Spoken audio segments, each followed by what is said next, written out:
not really, not really doing heavy alcohol. Wait, hold on. I'm sure people don't really believe. Not taking drugs? No, Ever? no. Just once, maybe. Bill Wyman, born William Perks Jr. on October 24, 1936, in London's Lewisham district, grew up in the aftermath of World War II, a time of hardship and economic struggle. Raised in a working-class family, Wyman's early years were marked by modesty and perseverance, qualities that would later define both his character and career. Though far removed from the rock and roll world he would eventually dominate, his childhood laid the foundation for the steady determination and creative spirit that would propel him to international fame as the bassist of the Rolling Stones and beyond into a multifaceted solo career. Family and early struggles.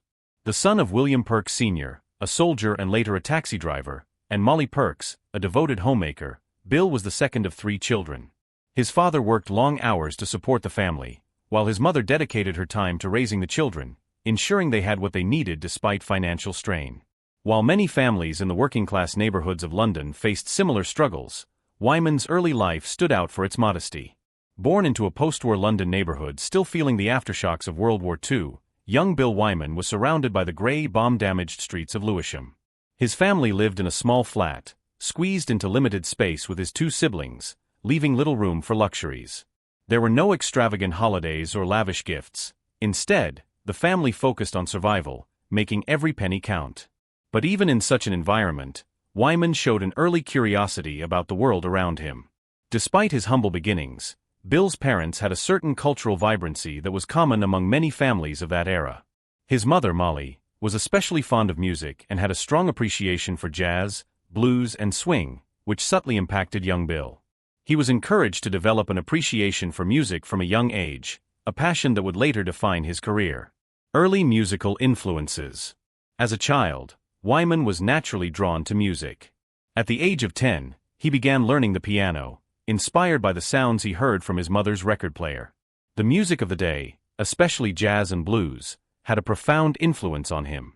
The likes of Louis Armstrong, Duke Ellington, and Big Bill Broonzy filled the air in their modest home, fostering in Bill a deep connection to music. However, Wyman's piano lessons were short-lived. As the family's financial situation worsened, he was expected to help support the household in whatever way he could. As a result, Bill's early musical pursuits were put on hold, and he had to shift focus to other endeavors, even working odd jobs to help make ends meet. Adolescence and the spark of passion. As Bill entered his teenage years, he became more introspective, a quiet and reserved boy who was often lost in thought. While many of his peers engaged in sports or socializing, Wyman found solace in music. His interest in jazz and blues deepened, and he spent more time listening to records, captivated by the emotive power of music. It was during this time that Wyman discovered the electric guitar, which would soon become a major force in his life. At the age of 14, he picked up his first guitar, driven by a fascination with the instrument's ability to produce sounds that were both vibrant and emotive. He was particularly drawn to the guitar's role in jazz and blues ensembles. But Bill's journey into music was not without its struggles. Like many young musicians of his time, he faced the challenge of learning an instrument without formal training. Instead, he taught himself, drawing inspiration from his favorite players, including American rock and roll stars like Chuck Berry and Buddy Holly. Wyman's natural talent for music soon became evident. By his late teens, he had moved on from the guitar to focus on the bass guitar, an instrument that would define his future in music. It was a decision that would change the course of his life. The turning point: discovering the bass guitar. The decision to shift from guitar to bass guitar came after attending a live performance by a popular British band of the time, the Barron Knights. The bass guitar, which typically played a foundational role in the band's music, intrigued Bill, who was drawn to its subtle yet powerful presence. His decision to switch instruments was a bold one, signaling his desire to carve out his own unique path in music. Bill's passion for the bass led him to take an unconventional route in obtaining his instrument. Unable to afford a professional bass guitar, he decided to build his own. Using an old guitar, he removed its frets and repurposed the instrument, creating a homemade bass guitar. This act of resourcefulness not only showcased his creative ingenuity, but also hinted at the distinctiveness that would later define his music. His ability to craft a unique sound from something humble and imperfect foreshadowed the musical persona he would build in the years to come. Around this time, Bill began playing in local pubs and bars, where he honed his craft. Although these gigs were small, They offered Bill the opportunity to develop his skills and build a name for himself within the local music scene. His early performances were defined by his solid technique and impeccable timing, qualities that would later become hallmarks of his playing style. Military service and early musical career. Before pursuing a career in music full-time, Wyman took a detour through the Royal Air Force, serving from 1955 to 1958. He was stationed at various locations and gained valuable life experience that helped shape his approach to music and band dynamics. The discipline, structure, and patience learned in the military proved crucial to his development, teaching him the importance of consistency and perseverance. After completing his service, Wyman returned to London, determined to focus on his music. However, the path to success was not easy.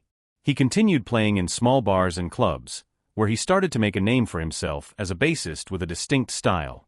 As the popularity of rock and roll grew across the UK, Wyman saw an opportunity to take his career to the next level. Inspired by artists like Little Richard and Elvis Presley, he began to focus on playing rock and roll bass, influenced by the raw energy and innovation of these American musicians. In 1961, Bill joined a local band called the Cliftons, marking his first serious experience playing in a group setting. However, it was clear that Wyman was not content with the band's limited scope for creativity. He yearned for a larger stage and the chance to work with a group that shared his musical aspirations. The Rolling Stones, joining a global legend.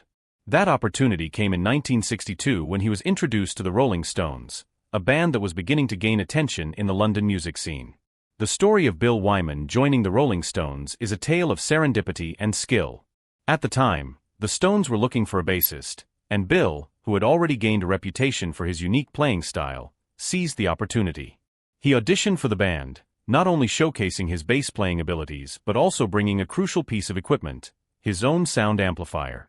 This rare and expensive piece of gear impressed the band, setting the stage for Wyman's entry into rock and roll history. The band's founders, Mick Jagger, Keith Richards, and Brian Jones, cemented Bill's place in the Rolling Stones. In the early days, the band struggled to find its footing, playing in small clubs for little pay while facing the hardships of the British music scene. However, Wyman's steady presence and precise bass playing provided a stabilizing force. His minimalist playing style allowed the other members to explore their musical ideas while still providing a solid foundation.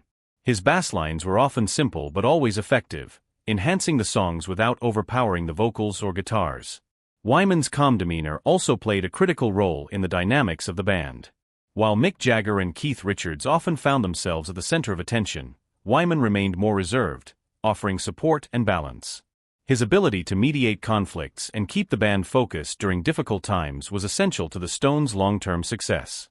As the band's popularity exploded in the 1960s, Wyman's bass lines became a crucial part of their signature sound.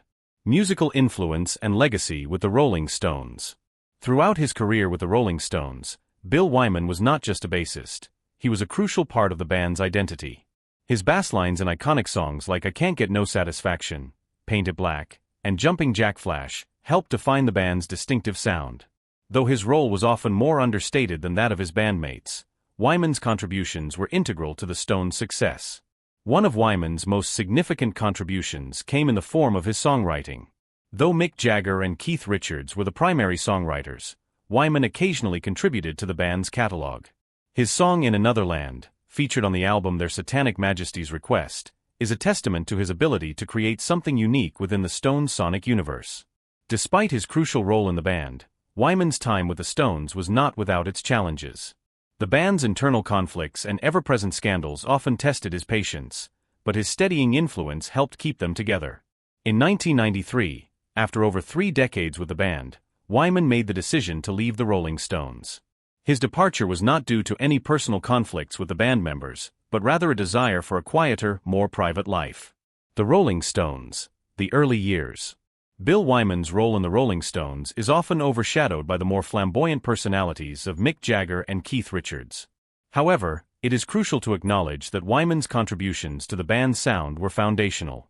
He joined the Rolling Stones in 1962, and from the very beginning, his steady bass lines and understated yet powerful presence formed the bedrock upon which the band built its early success. Unlike many of his peers in the rock world, Wyman was a man of few words. His quiet, often reserved demeanor stood in stark contrast to the high-energy antics of his bandmates.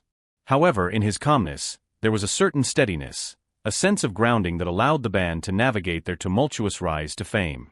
In the early days of the Rolling Stones, Wyman, alongside drummer Charlie Watts, formed a rhythm section that provided the backbone for the band's distinctive sound. The Rolling Stones' music was rooted in a mixture of rhythm and blues, rock, and later, a variety of experimental genres. Wyman's bass playing, often subtle but always intricate, was the unspoken force that drove songs like Paint It Black, Jumping Jack Flash, and Gimme Shelter. The Rolling Stones' success was not only a result of Jagger's charisma and Richard's songwriting brilliance, but also Wyman's musical sensibility, which complemented their sound in ways that went beyond mere technicality. His understated yet precise bass work gave the songs depth and texture, enriching the band's sound without ever overtaking it. As the Stones' popularity skyrocketed in the 1960s and 1970s, Wyman remained a key but often quiet figure, content with his position in the background. His refusal to chase fame or headline-making moments allowed the band to operate as a unit. His personal life, though complicated at times, never overshadowed the music he created.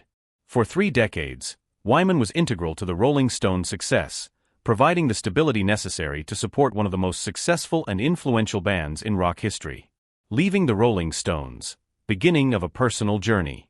In 1993, after more than 3 decades with the Rolling Stones, Bill Wyman made the decision to leave the band. His departure, while shocking to fans, was not a sudden move but the culmination of years of personal reflection. Wyman had always been someone who valued peace and privacy, and as the years wore on, he found himself increasingly disillusioned with the relentless pace of the band's touring and recording schedule. Despite the financial rewards and the rockstar lifestyle, Wyman had begun to crave something deeper and more meaningful than the constant cycle of fame and public scrutiny. Wyman's departure was not a break from music, but rather the beginning of a new chapter in his life, a time of creative exploration that allowed him to pursue a range of artistic endeavors on his own terms. It was at this point that Wyman's solo career began to take shape more fully, though in many ways, his solo career had already started long before he left the Rolling Stones. Wyman's solo career, a bold experiment in creativity. Wyman's first foray into solo work came in 1974 with the release of his debut album Monkey Grip, which was a radical departure from the music he had made with the Rolling Stones. This album marked a bold experiment in musical freedom, allowing Wyman to blend a variety of styles, from funk to rock to blues, in ways that reflected his true creative impulses. While Monkey Grip was not a commercial success, it received positive critical acclaim for its experimental nature and showcased a side of Wyman that had previously been hidden behind his bass guitar in the Stones. The album's tracks, such as I Want to Get Me a Gun and What a Blow, demonstrate Wyman's ability to craft memorable melodies and integrate complex rhythms, further cementing his identity as a versatile artist. Wyman continued to explore his musical creativity in the years that followed, releasing Stone Alone in 1976 and Bill Wyman in 1982. Both albums were personal, with Wyman addressing themes of love, loss, and the ordinary challenges of life. These works were introspective and deeply personal, offering fans a unique perspective on the man behind the bass guitar. In many ways, Wyman's solo music was a form of self-discovery, and these albums were his way of processing the world around him and expressing himself in ways that the Rolling Stones' music had not allowed. The formation of Bill Wyman's Rhythm Kings, a return to his roots. However, it was in 1997 that Wyman embarked on perhaps his most meaningful post-Rolling Stones musical endeavor, the formation of Bill Wyman's Rhythm Kings. Unlike his earlier solo projects, which had been largely experimental in nature, the Rhythm Kings were a return to the music that had inspired Wyman in his youth, blues and classic rock. The band, which featured a stellar lineup of musicians such as Gary Brooker, Albert Lee, and Georgie Fame, was not built with the goal of producing chart-topping hits but was instead focused on delivering authentic, raw musical performances that emphasized emotion and personal expression. The Rhythm Kings' performances were intimate affairs, characterized by Wyman's laid-back presence and a deep connection with the audience. The band's focus on timeless songs like Baby Please Don't Go and Let the Good Times Roll made their shows feel like a celebration of music's rich history. Wyman's passion for these genres was evident in every note, and the performances were often marked by their improvisational nature, as the band would take familiar songs and put their own spin on them, drawing from the deep well of musical tradition. Beyond music, Wyman's photography and treasure hunting became important aspects of his life. While music remained at the center of Bill Wyman's life, his interests extended far beyond the stage. After leaving the Rolling Stones, Wyman embraced a wide range of personal hobbies, most notably photography and treasure hunting. Wyman had always been an avid photographer, and his work has been featured in numerous art exhibitions. His photographs, which ranged from candid shots of his bandmates to landscapes and intimate moments, reflect a sensitivity and awareness of the world that is often not associated with rock stars. Through his lens, Wyman was able to capture the beauty of life from his own unique perspective, and his exhibitions became a way for fans to see a different side of the man who had once played bass in one of the world's biggest bands. Additionally, Wyman developed a passion for treasure hunting with metal detectors, a hobby he had pursued since the 1990s. His discoveries, which included ancient coins and medieval artifacts, were not only personal treasures but also historical finds. Wyman contributed many of his discoveries to museums, ensuring that the artifacts would be preserved for future generations to appreciate. This hobby, along with his photography, spoke to Wyman's fascination with history and his desire to connect with the past in a way that was deeply personal and meaningful. While Wyman's career and artistic pursuits were largely defined by his commitment to music and creative expression, his personal life was far more complex, marked by both moments of deep happiness and controversies that would often overshadow his achievements. Wyman's first marriage to Diane Corey in 1959 was formed during his early years as a struggling musician. They had one son, Stephen, but the pressures of Wyman's rising fame and the chaotic lifestyle that often accompanied being in the Rolling Stones led to their divorce in 1969. Despite the split, Wyman and Diane remained on friendly terms, particularly for the sake of their son. One of the most controversial aspects of Wyman's personal life came in the 1980s when he began a relationship with Mandy Smith, a young girl who was just 13 years old at the time. They married in 1989 when Smith was 18 and Wyman was 52. The relationship, which started when Smith was underage, became a subject of intense media scrutiny and public outrage. Wyman faced widespread criticism, and the marriage, which lasted only 2 years, left a stain on his public image. The situation became even more complicated in 1993 when Wyman's son Stephen married Mandy's mother, Patti Smith, further entangling the family dynamics in scandal.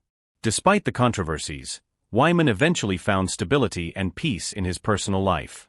In 1993, he married Susanna Costa, a designer and model, and together they have 3 daughters, Catherine, Jessica, and Matilda. Susanna brought much-needed balance and tranquility to Wyman's life, offering him the stability that had often eluded him. The family found solace in their home at Gedaying Hall, a peaceful estate in Suffolk, England, where Wyman could enjoy a quieter existence away from the public eye. In 2016, Wyman's life took another turn when he was diagnosed with prostate cancer. The news shocked both his fans and the wider public, not only because Wyman was a living legend, but also because it served as a stark reminder that even icons must confront the challenges of aging and health. However, Wyman faced his diagnosis with remarkable resilience. Thanks to early detection and timely treatment, he successfully overcame the illness. His battle with cancer was not just a personal fight for survival, but also a demonstration of the same strength of will that had carried him through the challenges of his long career. Since his recovery, Wyman has used his experience to raise awareness about prostate cancer, sharing his journey to encourage others to seek early detection and proper treatment. His openness about his diagnosis and recovery process has not only inspired fans but also served as a reminder that even as time passes, the human spirit remains unyielding in the face of adversity. Now in his late 80s, Bill Wyman has stepped away from the mainstream spotlight, but his creative energy remains undiminished. In 2024, he released a new solo album, Drive My Car, marking his return to the music scene after nearly a decade. The album, which blends rhythm and blues with Wyman's signature style, serves as a testament to his enduring creativity and commitment to his craft. The new songs reflect a deep personal connection to Wyman's musical journey, showcasing both original compositions and covers of his favorite artists such as Bob Dylan and John Prine. In addition to music, Wyman continues to share his personal story through writing. In 2024, he published 2 new books, Billy and the Wars, a memoir about his childhood during World War II, and Bill Wyman's Chelsea, a tribute to the London neighborhood that had such a profound influence on him. These books, along with his ongoing photography exhibitions, allow Wyman to continue connecting with his fans while also offering a glimpse into his life beyond the stage. Bill Wyman's legacy is one of creativity, resilience, and authenticity.